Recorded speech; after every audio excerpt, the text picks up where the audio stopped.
A Grande Mentira, Lula e o Patrimonialismo Petista. Por Ricardo Vélez Rodrigues.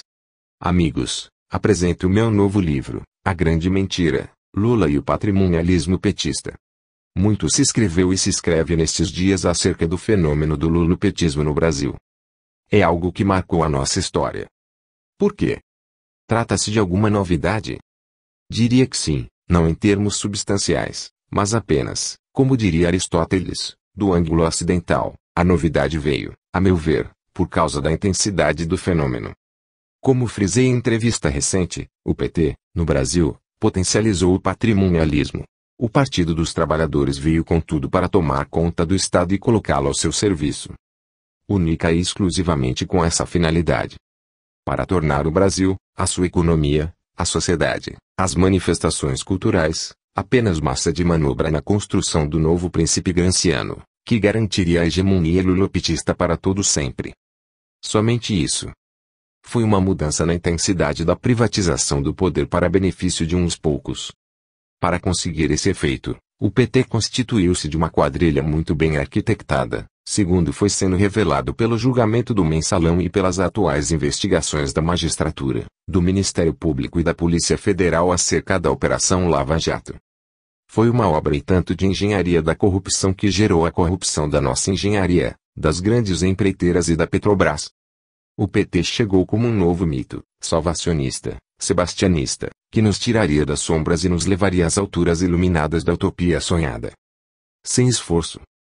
Por obra e graça do carisma do líder. Ele fez reviver, nas almas, a concupiscência orçamentívora de que não é preciso trabalhar para chegar lá. Tudo viria de cima para baixo, como chuva benfazeja nesta terra de Santa Cruz, onde se plantando, tudo dá.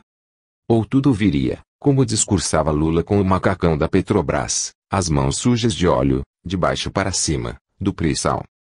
Tanto faz. O importante era a ausência de esforço individual e a gratuidade da guarda mesada que a Mãe Natureza nos dava miraculosamente, pelas mãos do Estado empresário, ex opere operato, como frisavam os teólogos ibéricos dos séculos XVI e XVII, ou seja, de maneira automática. Lula reviveu nos corações o mito do Estado-providência, da mamãezada, como diz Meira Pena. O Estado, com auxílio dos seus conselhos técnicos, de acordo à variante pombalina do mito redentor, garante a riqueza da nação. Logo, é só encostar-se a ele para tudo obter sem esforço. Ou melhor, sem respingo de liberdade. Esse pequeno detalhe. Entregamos o bem maior, a nossa liberdade, para termos o conforto de não pensarmos no futuro, para vermos garantidos os nossos desejos, como eternos submissos à minoridade intelectual, como meninos mimados, como diuturnos dependentes do pai-estado. Essa foi e ainda é a força do Lula. A encarnação do mito do pater-famílias que a todos cuida e que zela pelo bem-estar dos filhos, conquanto eles não pensem nem divirjam. Mas o mito do bérrima riqueza que a todos atinge sem esforço e por graça da força da gravidade das benesses cuspidas do trono como bolsas incondicionais, tem um viés sombrio. Mário de Andrade intuiu essa outra cara da moeda do nosso mito da Idade de Ouro. Assim como para os mexicanos o pai previdente é, na narrativa de Octávio Paz, também o ogre filantrópico que bate em que dissente, o nosso herói tem face dupla. Há algo de sombrio na sua figura, nas dobras ontológicas da sua presença, em Macunaíma, o herói sem nenhum caráter. Lascivo, engambelador, engana as multidões que, diante da força bruta do carisma, se comportam como uma mulher frágil, em tudo acreditando e tudo esperando daquele que a tornou presa fácil da sua sedução. Misterioso, brincalhão, assim como ele vem insinuante das florestas e dos sertões, volta sem dar resposta, deixando a seca e a fome como herança. Tudo ficou na mesma.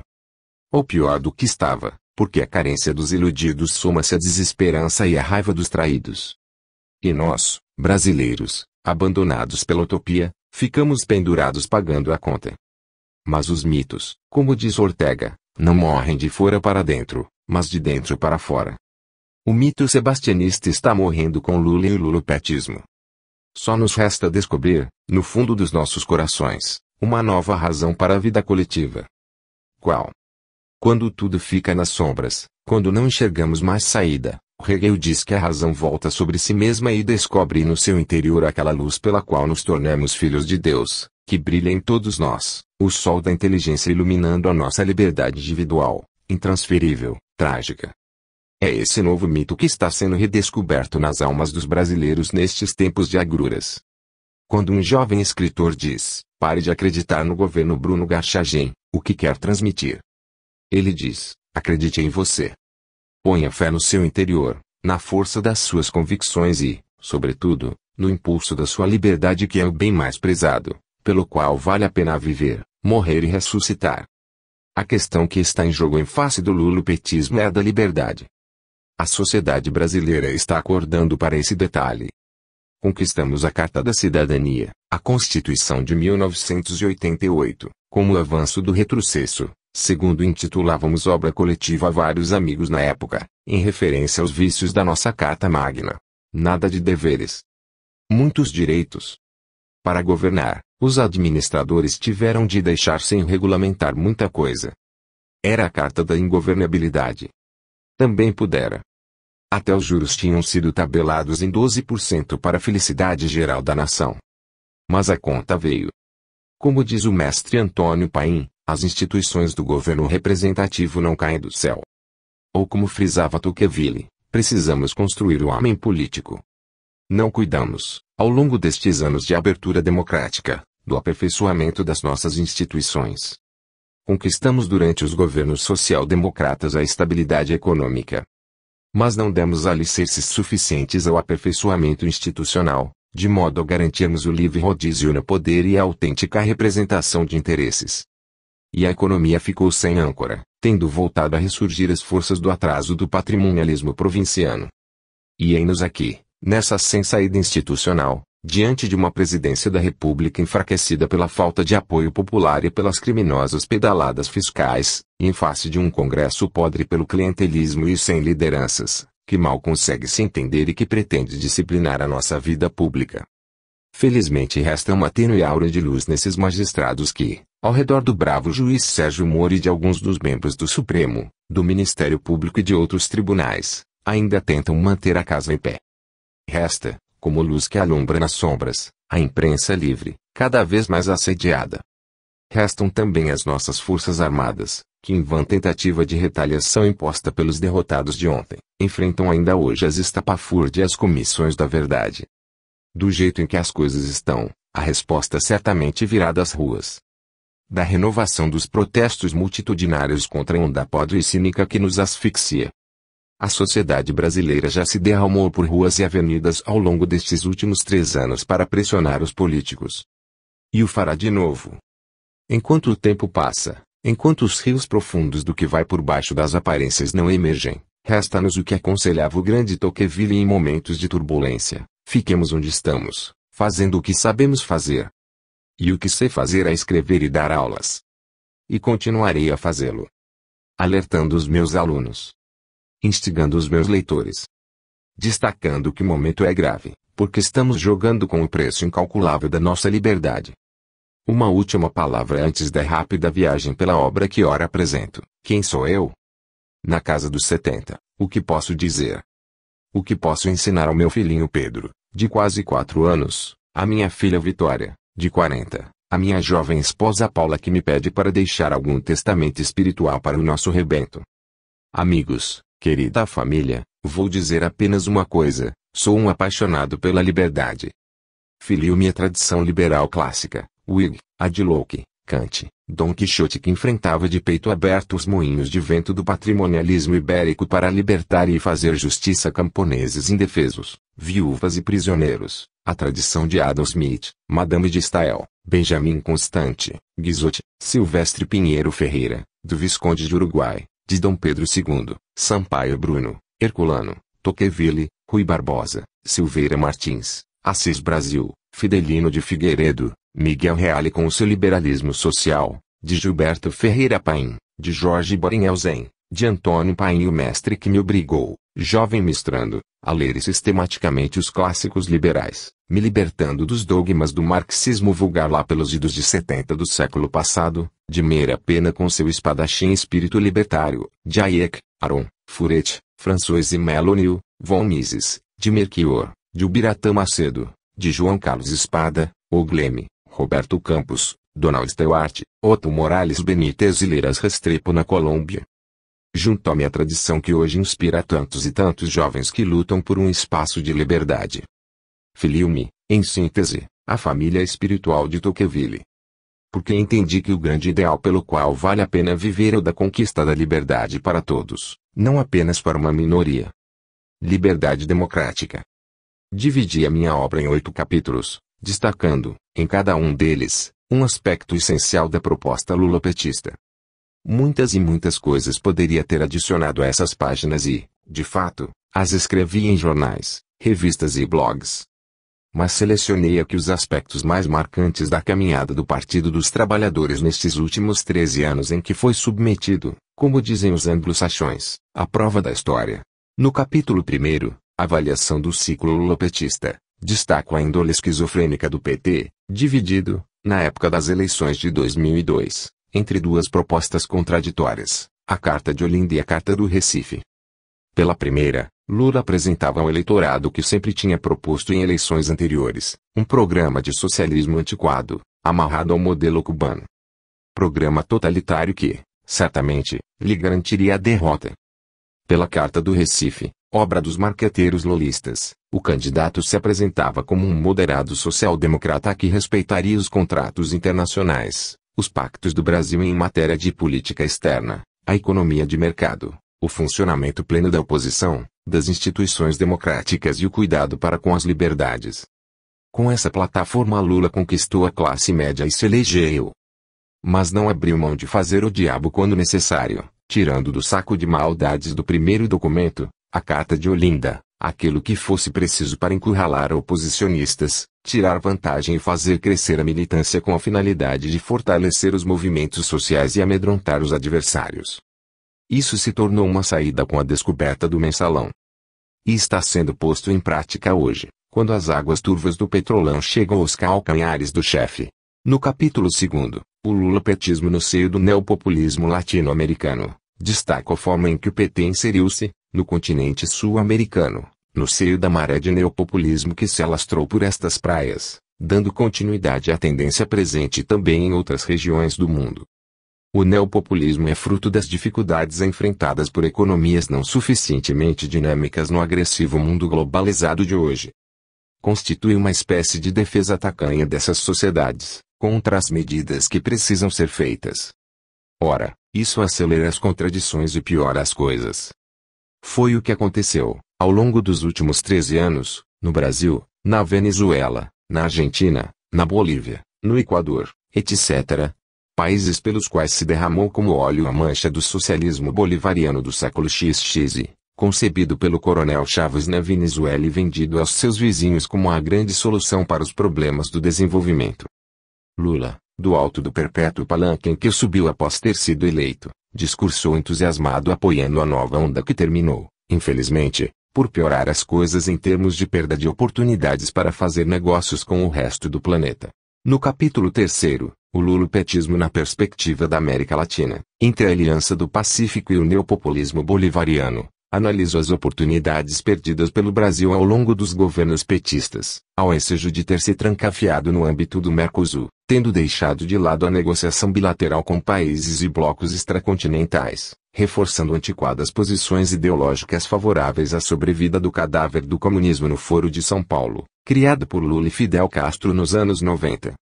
Ora, os países latino-americanos que se abriram ao comércio do Pacífico, a região econômica mais dinâmica do mundo, Chile, Peru, México e Colômbia, multiplicaram as suas possibilidades de comercialização e de dinamização das economias nacionais.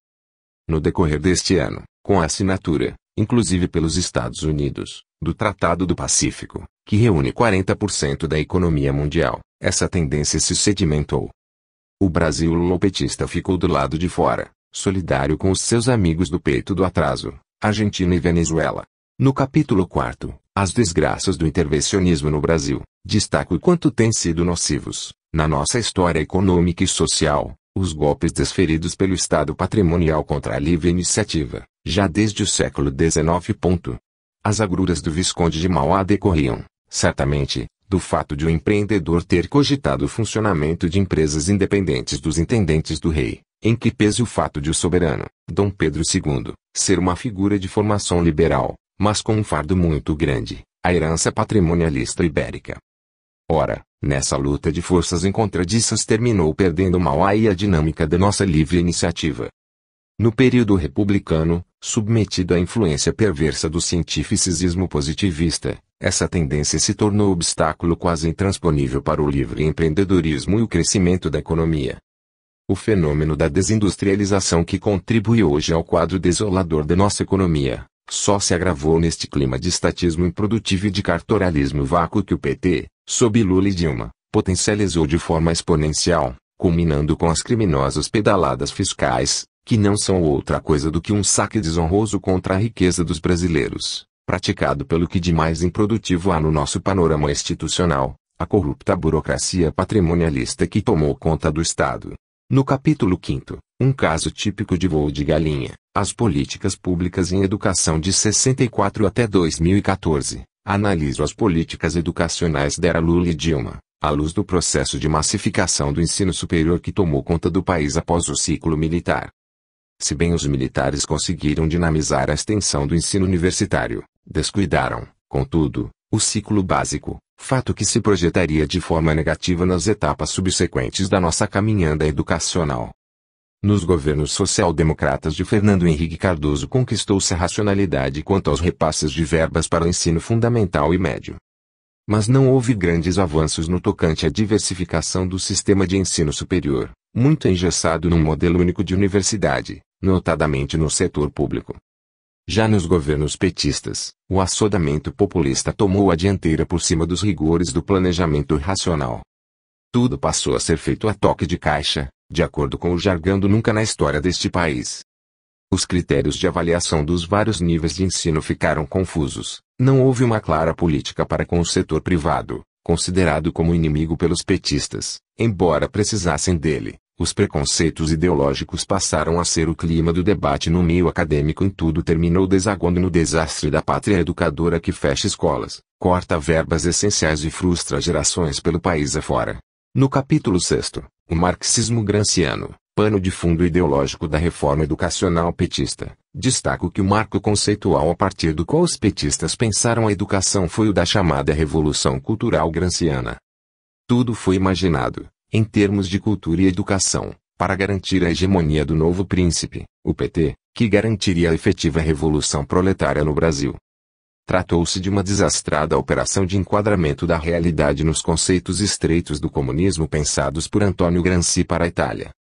Tudo terminou cedendo às prioridades ideológicas.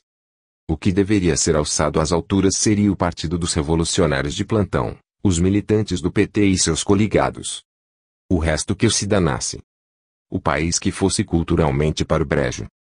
Era necessário reescrever a nossa história, agora ao redor de heróis orgânicos do proletariado, como facínoras do tipo Marighella e outros traidores da pátria. No capítulo 7º, a Rússia, a modernização brasileira e a saída do patrimonialismo, traça um paralelo entre os processos modernizadores russo e brasileiro, ao longo dos séculos XIX e XX.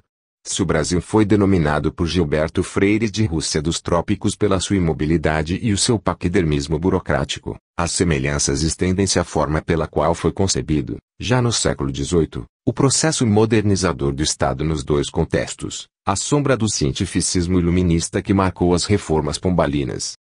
Ora, estas processaram-se de forma semelhante a como se deu na Rússia czarista a modernização do Estado na época de Ana Ivanovna, sendo o médico cristão novo português Antônio Nunes Ribeiro Sanches, radicado em Paris, o consultor comum de Pombal e da czarina na reforma dos estudos superiores e da alta burocracia.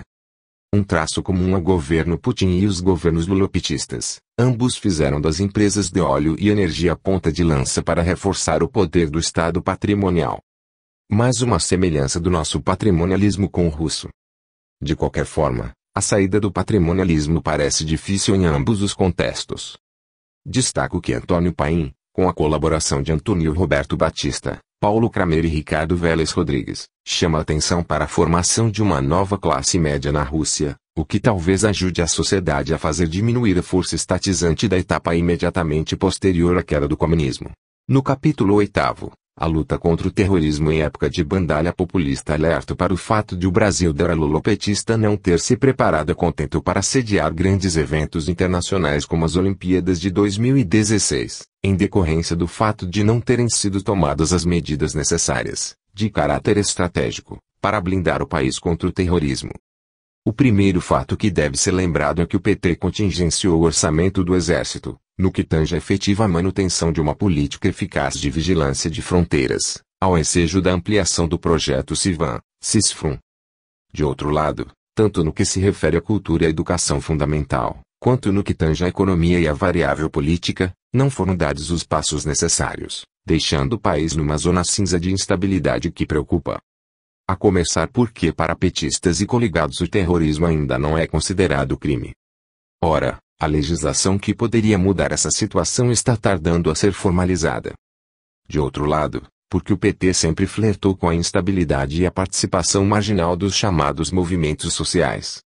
Não é de hoje a preocupação de setores da sociedade brasileira com o fato de o Partido dos Trabalhadores manter nexos com o crime organizado, como foi verificado no estado de São Paulo, onde políticos petistas foram identificados em atividades marginais conjuntas com o PCC.